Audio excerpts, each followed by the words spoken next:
Rodrigo, let me know when we're ready to start.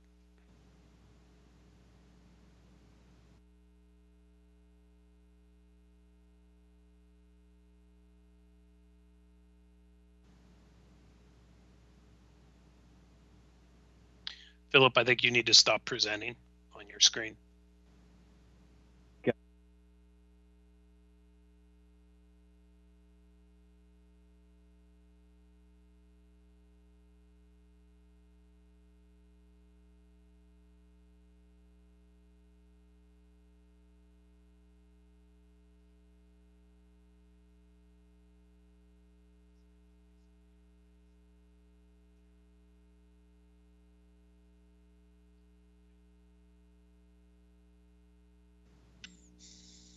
Is it ready right now? Yes. Okay. Because I'm looking at the YouTube and it's showing a picture of the desks. Yeah. It's showing a bit.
Hello and welcome to the City of San Mateo Planning Commission meeting on this Tuesday, March 24th, 2020.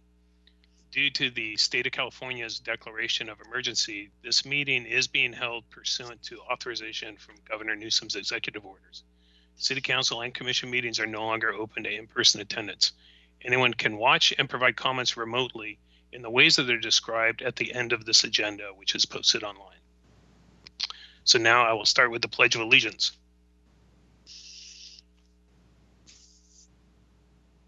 I pledge allegiance to the flag of the United States of America, to the republic which stands one nation under God, indivisible, with liberty and justice for all. What do I do? Okay. Mary, can we have the roll call, please?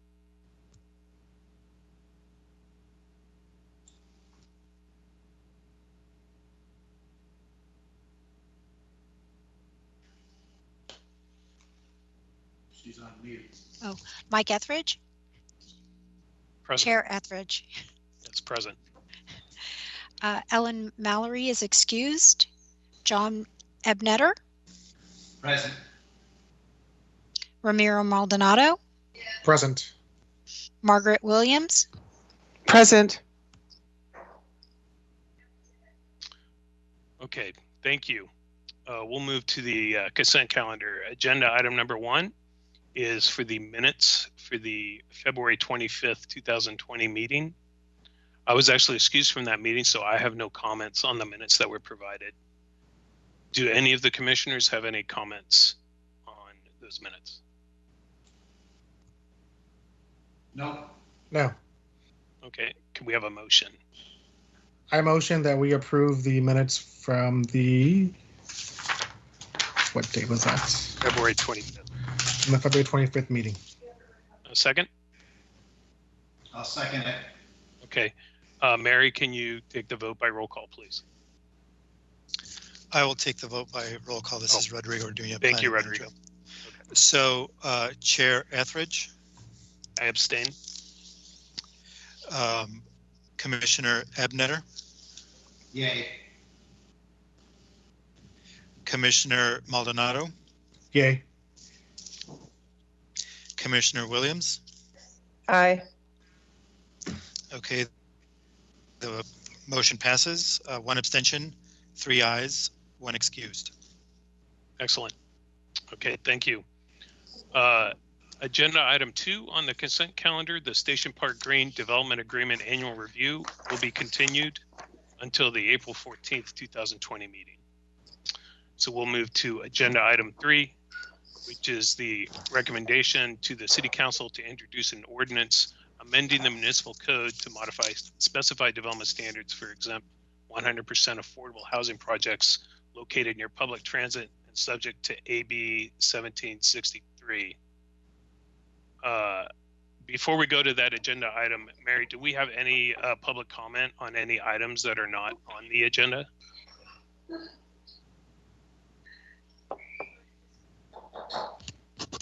No, there are no public comments. Okay, so we'll close the public comment period. And so we will go to agenda item 3. And Philip, I believe you have a presentation. Right.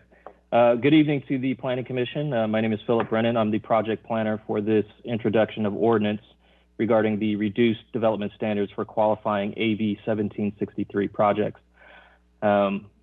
Before we go into detail regarding the specifics regarding the modified development standards, I just wanted to provide some background regarding the state density bonus law. The state density bonus law requires a local agency to provide a developer with a density bonus and other incentives or concessions for the production of lower income housing units or for the donation of land within the development, provided the developer agrees to construct a specific percentage of low income housing or offering at varying levels of affordability. In late 2019, Governor Newsom signed into law AB 1763, which amended the state density bonus law to provide additional benefits for those housing projects, which provided 100% affordable units. For reference, the city has codified an existing density bonus ordinance in Chapter 27.15 of the city's municipal code, and the proposed code amendment would be an update to this ordinance. The general provisions of the Assembly Bill provide 100% affordable housing projects with a density bonus of 80%, which is an increase of from just 35% previously.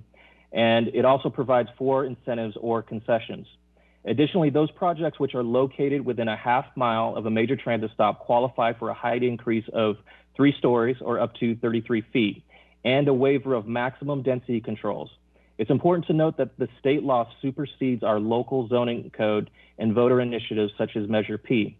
It's also noteworthy that this bill restricts those qualifying projects which were just described, those which are within a half mile of major transit stop, from receiving waivers or a reduction of development standards. It's this restrictive stipulation which is the impetus for proposing this code amendment. While AB 1763 provides for unlimited density and additional height, it does not address other local land use restrictions impacted by the increased density and building height. The purpose of this code amendment is to update the city's density bonus ordinance to be consistent with state law and to allow greater flexibility and opportunity to increase density that results in additional affordable units, which is the intent of the bill. This proposed code amendment would modify the following development standards for AB 1763 projects, and specifically for those projects which are within, those qualifying projects which are within a half mile of a major transit stop in order to achieve maximum density feasible on a given lot to the extent allowed under state law. While the proposed amendment would benefit future qualifying projects, currently the city-owned downtown affordable housing and parking garage sites project, or MidPen for short, would benefit from this code amendment.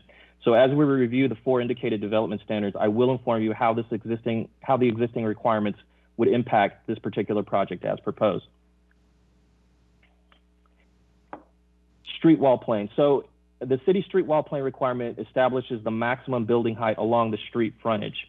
So the requirement states that the maximum building height for the street wall is equal to the horizontal distance between the midpoint of the public right-of-way, or the center line of the street, and the parcel boundary, or 36 feet, whichever is greater. So based on the street wall plane requirements, this, the building, if it was to abide by the current regulations, could only have a maximum height of 36 feet at the boundary line, and it would be losing depth of approximately 35 feet, which would result in significant reduction in the number of units that could be accommodated on the site, as well as it would significantly impact the construction costs of the building.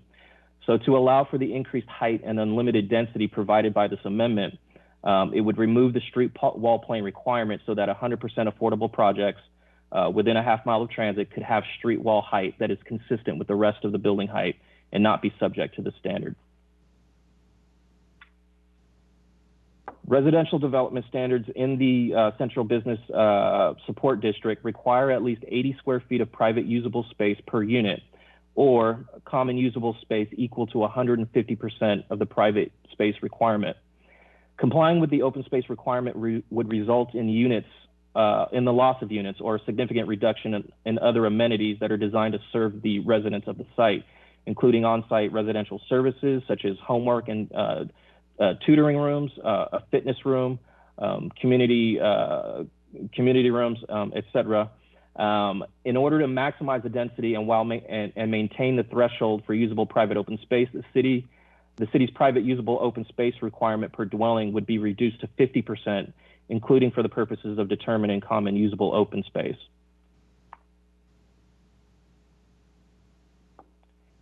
The city allows for new residential projects to provide up to 40% of required parking spaces as compact parking when the total of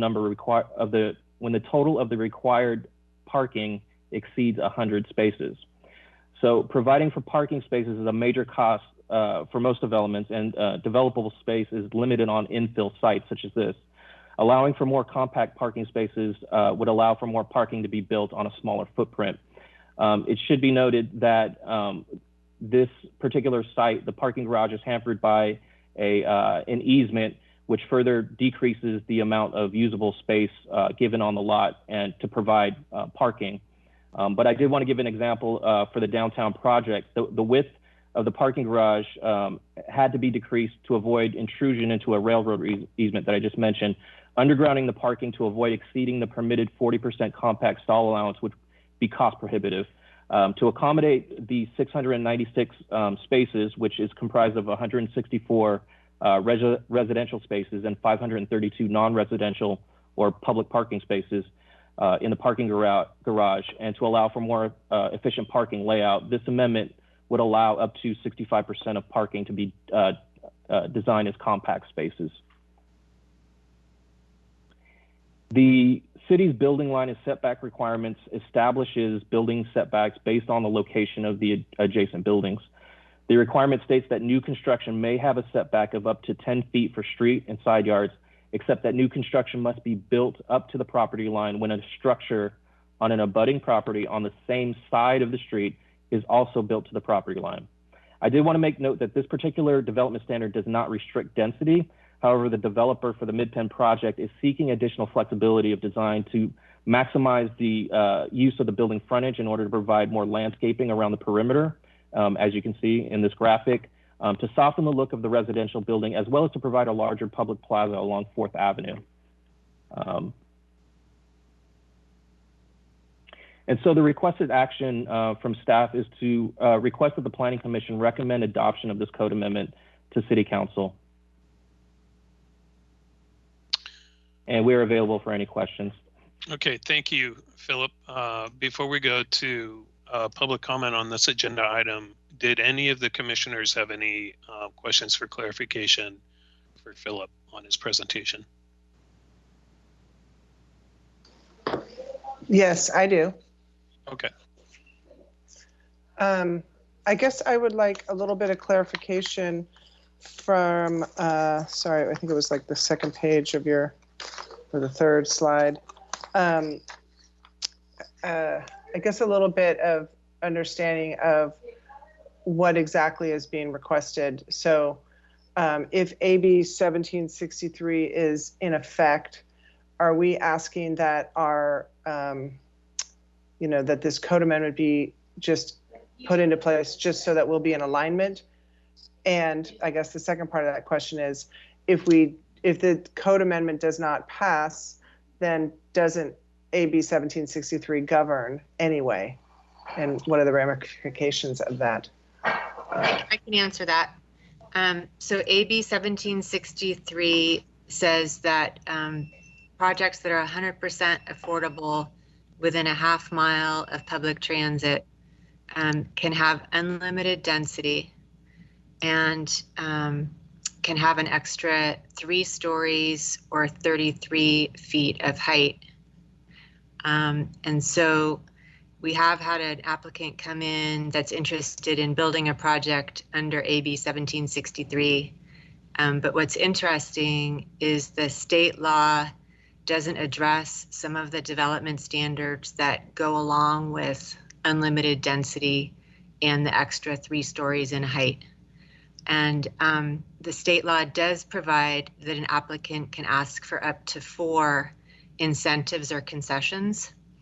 And an incentive or concession is a deviation from one of the city's development standards. We anticipate that some projects will need more than 4 incentives or concessions. And so staff put together this list of changes to the city's development standards that staff believes would accommodate projects seeking to build under AB 1763.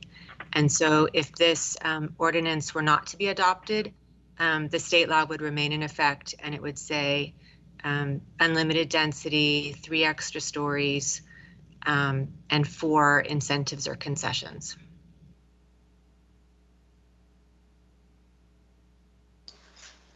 Thank you. So if I could just confirm what Margaret's question is. So these 4, these amendments, these code amendment items, these are not specific to any one project. These are code amendments that are any project that is under AB 1763. These would apply to any AB 1763 project. I will say they were derived from the city's experience with processing the application that we've received. Okay. The application that you've received, as I understand it, is going to undergo further, has further modification. So does that mean that it still has to go through another round of study session or planning commission, or does it go straight to the city council because it's a city-owned? No, it will be going back to planning commission. I believe it's scheduled for April 28th. Okay, so there will be an opportunity for more public input specific to that project, as opposed to this the subject matter of this meeting, which is around the amending of the code of any AB 1763. Correct. And through the chair, to clarify, in April, it'll go back for a planning commission study session, and then we'll come back to the planning commission again for a recommendation for approval at a later date, I think late May or June. Okay. So Terrific. through the chair, would these be the only amendments that could be proposed by an applicant, or can they propose other amendments? Well, so, go ahead. Well, the city is proposing these amendments. And then the state law allows for up to 4 incentives or concessions. And those 4 above these amendments. Right, those can be unique to the project. Okay, thank you. Okay, terrific. Did I know Ramiro mentioned that Margaret asked the question that he had. John, did you have any other questions for Philip before we went to comments? The only thing that I would like to see would be that slide where you showed the street angles, or whatever you wanted to call it. So what you're saying is that instead of those blue areas being shaded out, they would be filled to the 75-foot limit height in a rectangle? No, to be precise, what that's showing is specifically on the left diagram, I guess, or section. That blue hatched area is showing an area where there can be no building. So it's not as if, this is not to be treated like a daylight plane where you can sort of jog a building in and out, as long as it's below that threshold. There's no building structure can be built in that area. So you would be effectively losing potential units there. Oh, no, so that would be part of the modification. You would be able to build in that area. No, you would not be able to build in that area. Okay. Sorry, do you want to rephrase your question? Maybe I misunderstood it. Well, so is this how the ordinance currently sits? Yes. There's certain areas within the downtown area plan that have a street wall plane requirement. So the numbers that you're seeing, the foot dimensions on the illustration on the left where it says 70, that's indicating the center line, or the from parcel edge to parcel edge, where you would be taking that measurement. So if you look back to the diagram on the right, it says center line of street 70 feet. And so you measure to the property line, and then that street wall depth that's shown there at 35 feet is basically is the equal to that that distance from the center line to the property line, which is 35 feet. Okay. And so, Philip, question. So if the ordinance were to be adopted, an applicant would be able to build within that blue shaded area. Is that correct? That's correct. And I'm sorry if I misunderstood you. If that was your question, yes. I must have asked it incorrectly. Thank you. So would those blue areas then be infilled rectangularly with gray building? No, they could build up matching the vertical wall plane. Oh, okay. As it is shown, the blue would then be buildable. Yes. Okay, gotcha. Thank you. Yes. So can I just clarify that to see if this is correct? So so currently there's a requirement in downtown areas that they build out to the street, and so this would actually reduce the density of the wall plane. This would diminish the street wall plane if or allow to reduce the street wall plane. Is that correct? Yes, it would reduce the street wall plane, but this requirement would be would prohibit a 100% affordable project from building to the density that's provided by state law. It would restrict that, and so that's why staff believes that this is a development standard that should be modified for this. And I want to clarify for AB 1763 projects, but specifically those that are within half a mile of transit. So it's possible that you can have a 100% affordable project that would this code amendment would not be applicable to it if it's not within a half mile of major transit. Is that clear? So I have a question. So you're saying that under AB 736, that understanding that you have to be half a mile from public transport, some 100% residential or some 100% affordable housing units that fall under AB 1736 don't have to be within that 50 mile or within the half mile transit? Yeah, so the general provision for if you're providing 100% affordable housing, the general provision from AB 1763 is to provide you an 80% density bonus, okay? So then it takes it a step further. If you're a project within a half mile of major transit, then you're afforded additional provisions. And those provisions are additional height and unlimited density. So the code amendment that's being proposed to you today is for only those projects that are qualify for those the height increase and the added density. So for projects that are within the half mile of transit. Okay. Yeah. So through the chair, this is John. So the 80% density bonus, 80% of what? Well, it would be 80% density above what is prescribed by the local ordinance. Okay. What's permitted by the underlying zoning district and general plan. Thanks. Okay, thank you.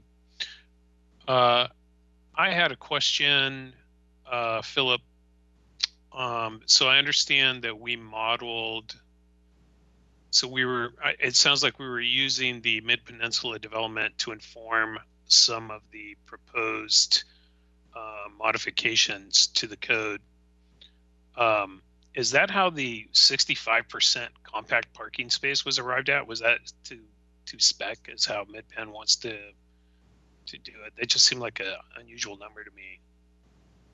But is that how that percentage was informed? And is that right to have that be a blanket modification for all future AB 1763? I don't know, Kathy, did you want to respond to that? So, it originally was informed specific to the MidPen project, but I think one of the reasons why we thought that this was one to include in the AB 1763 code amendment and not just as a development concession is that providing parking on site in affordable projects or in any project is extremely expensive. And so for affordable projects to be able to provide a higher percentage of compact parking stalls, it does allow them to provide more parking on site for those units. And we do think it would maximize the ability of affordable housing projects to provide parking for their residents. Even though AB 1763 allows for a very low parking ratio per unit. I think most affordable projects in this area want to exceed that. Okay. All right. Well, thanks for clarifying that. I had no other questions for staff. And I'm just going to pause a moment to make sure that none of the other commissioners had any additional questions for staff. Sounds like we do not. So we will move to, do we have any public comments on this agenda item number 3 to read into the agenda, to the record?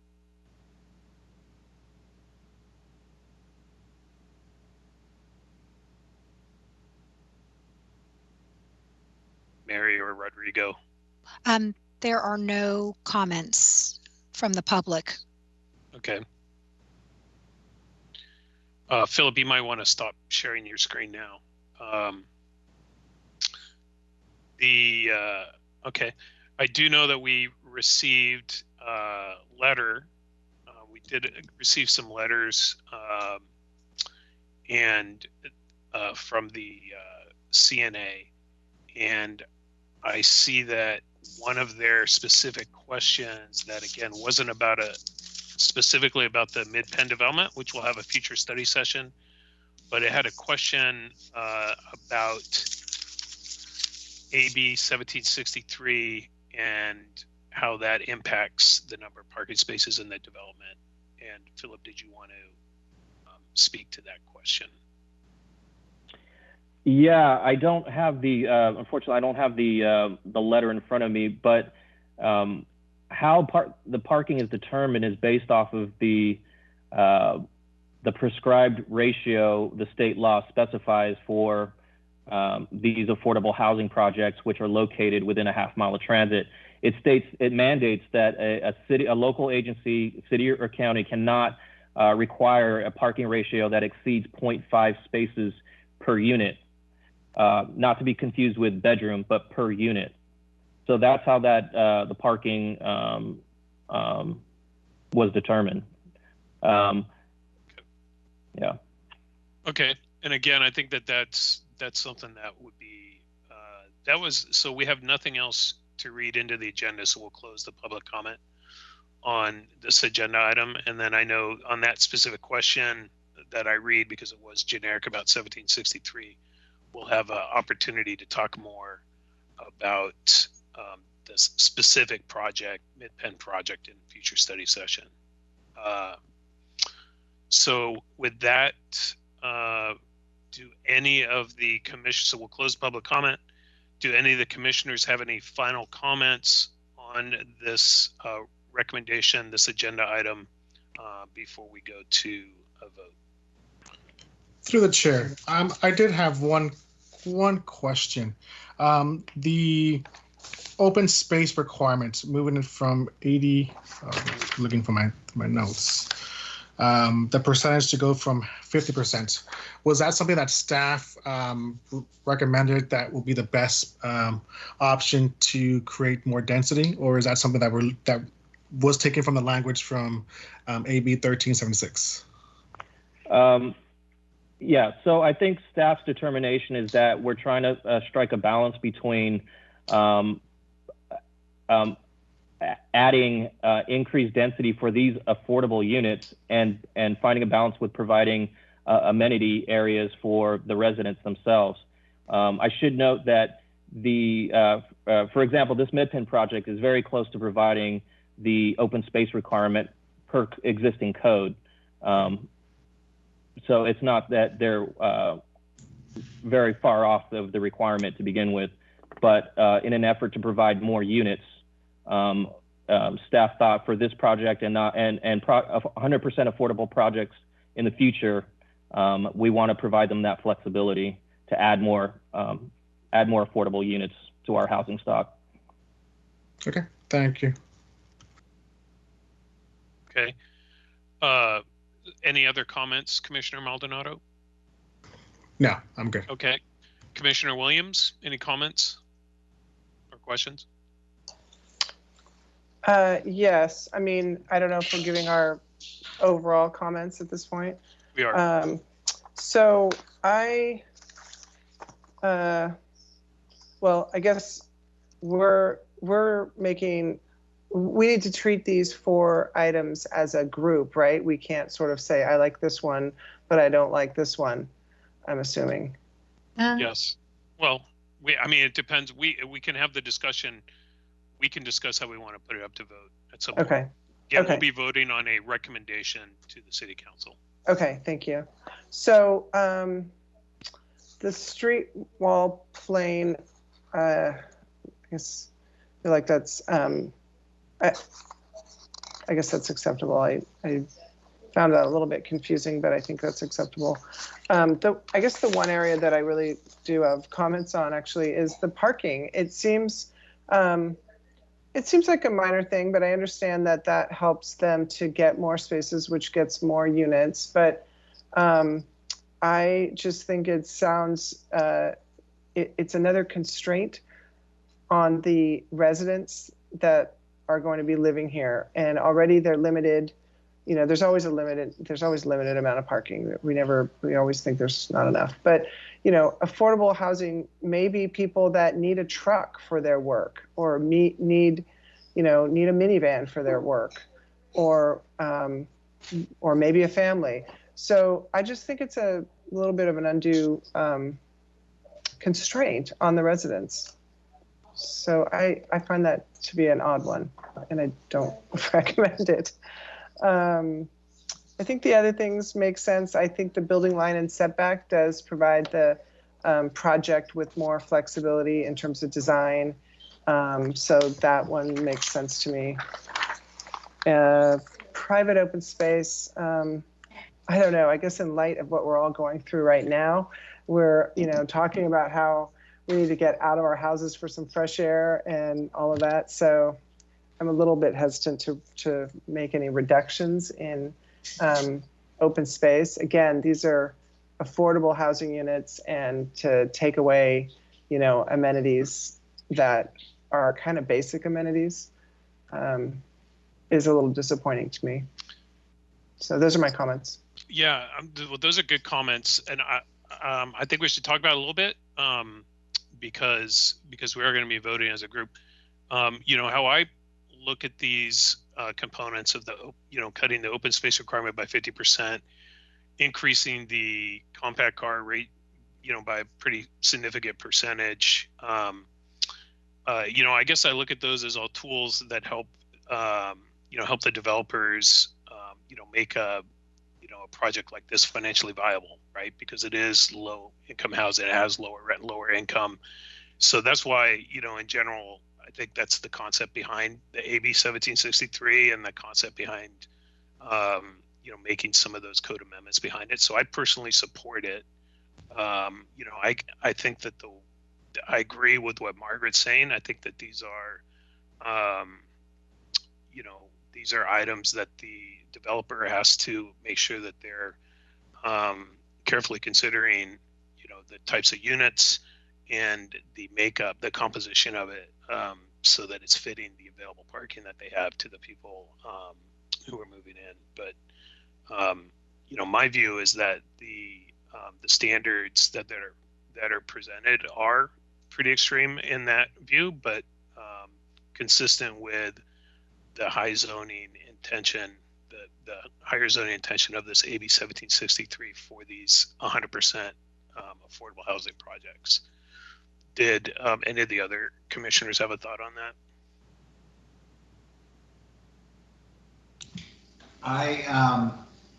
I think the trade-off between parking and more housing has to always be part of the conversation. I do not like the reduction in the open space requirements. I would be more inclined to reduce the parking even further and get a trade-off if I could get a little bit more open space. I think it's extremely important. But I will agree with you, Chair Etheridge, is that the most important thing is to get more housing units into our stock, and the affordable housing is extremely important. It does come with some challenges for the residents. There's no doubt about it. But I think that the trade-offs are worth it. And I like the layout. I like the proposals. My only concern would be reducing the open space. I'm thinking specifically about the project that will be going forward at some point. What do they have in that neighborhood for kids to go out and play? How do you get your exercise? How do you get fresh air? Do you use a rooftop? Who knows? But other than that, I think the guidelines or the amendments are appropriate, and I would be inclined to support this to send it to the City Council. Okay, Philip, did you have something you wanted to clarify on this conversation? Yes, thank you. I just wanted to make sure that, just so the commissioners are fully informed, is that the public parking garage is part of this project. And so it's not just for the residential parking that this this request for increased compact parking spaces is being requested. The 235 existing spaces for this project had to be replaced. So that's folded into the parking garage. The 164 spaces for the residential parking. And then previous analysis was performed and determined that at least an additional 300 parking spaces needed to be provided in this new public parking garage. So to accommodate all those parking spaces, 696 in total on this particular site, given the easement that they have to deal with, the site constraints, the additional compact parking spaces to make this work, to make efficient circulation in the parking garage, that compact parking percentage needs to be increased. And so it's not just for the residential parking. And I just wanted to clarify too that I understand the concerns with the open space and the street wall plane, but I just want to make sure the commission understands that the provision, the AB 1763 bill is very limiting. It's for 100% affordable housing projects within a half mile of transit. So that in itself, we're not going to have a bunch of projects that are going to be not going to have a lot of open space due to this amendment. It's going to be very limited in terms of the amount of projects coming in that qualify for this. So that was it. Okay, thank you. And again, so I know Commissioner Williams and Commissioner Maldonado both have additional comments, and I just want to make sure we're keeping in mind that we're speaking to amended codes that are generic to AB 1763 projects, and we'll have the opportunity to dive into the Mid-Penn project further. But obviously this does impact the Mid-Penn project. So Commissioner Williams, you had another comment. Yeah, I appreciate that comment because I think that we haven't seen this project that you're referencing yet, and I know we will, and that's important. But we have to look at, or I'm personally looking at this, for the long run, and all of the possible projects. And so I guess the only comment I wanted to make about the parking and the issue of yes, it has to be financially feasible for the developer, but it also has to be feasible for a person of lower income to live there. And yes, the train and the transit station is important, but taking the train isn't necessarily an affordable or time efficient option for working families or working people. So in every scenario. So I just think we need to really be cognizant of kind of what's realistic. So I know there's always a lot of parking what's the word? concessions, I guess, made. But and I appreciate that. I think that's great. But going to compact spaces just seems like one more place that's difficult. Commissioner Maldonado. I did have one question for Philip or staff. If we have these 4 amendments tied to any project, present or future project that we're getting, and they ask for concessions part of their density bonus, would these concessions be tied to any of the 4 amendments that we currently are voting on to lower those threshold, like for open spaces or compact parking? No. Okay. That was my only question. Okay, thank you. Gabrielle, did you have something that you wanted to?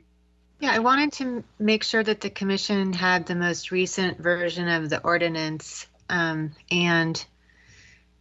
know that staff had discussed amending it to say that the second item is the city's private usable open space requirement per dwelling unit is reduced by 50%. Is that the version that's in front of the commission?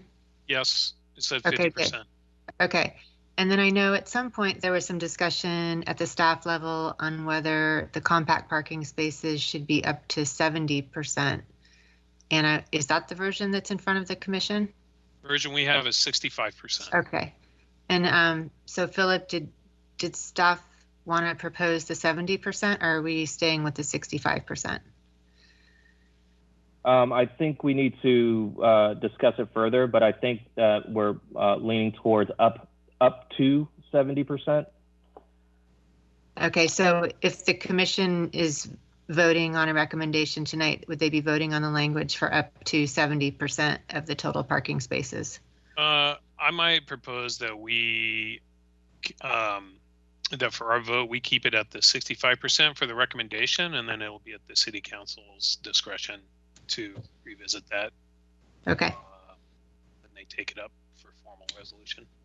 Okay. If do any of the other commissioners have additional comments to add? And then I might propose that if there's support, that we go ahead and we take a roll call vote on the 4 proposed modifications as presented in our materials.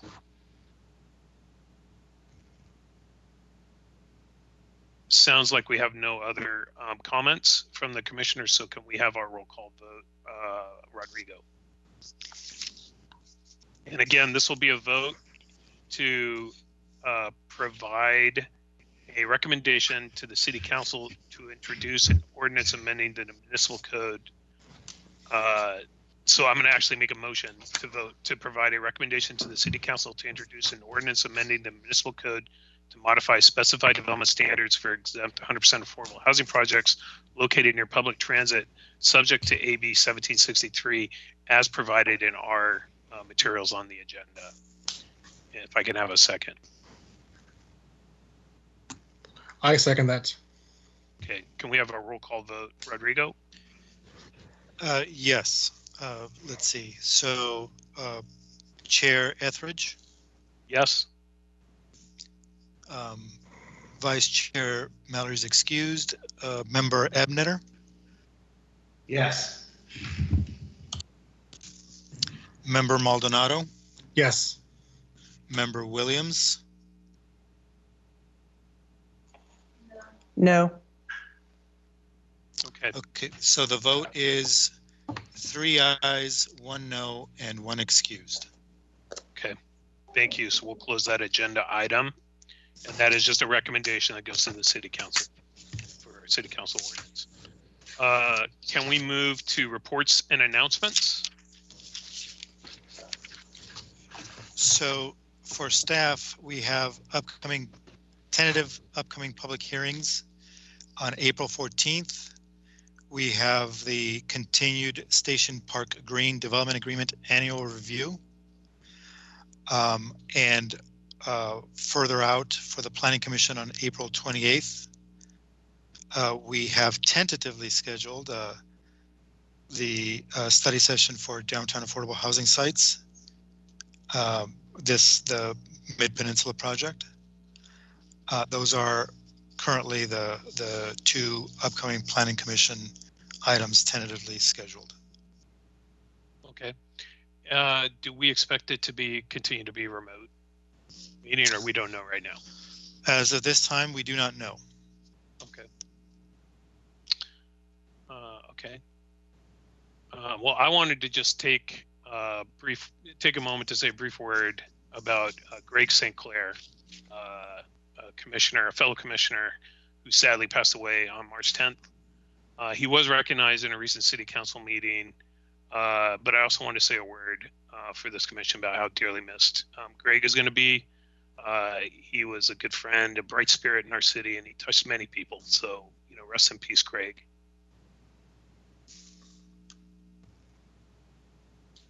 I'll say a little word. In the brief time that I interacted with him and I met him, he always had a smile on his face.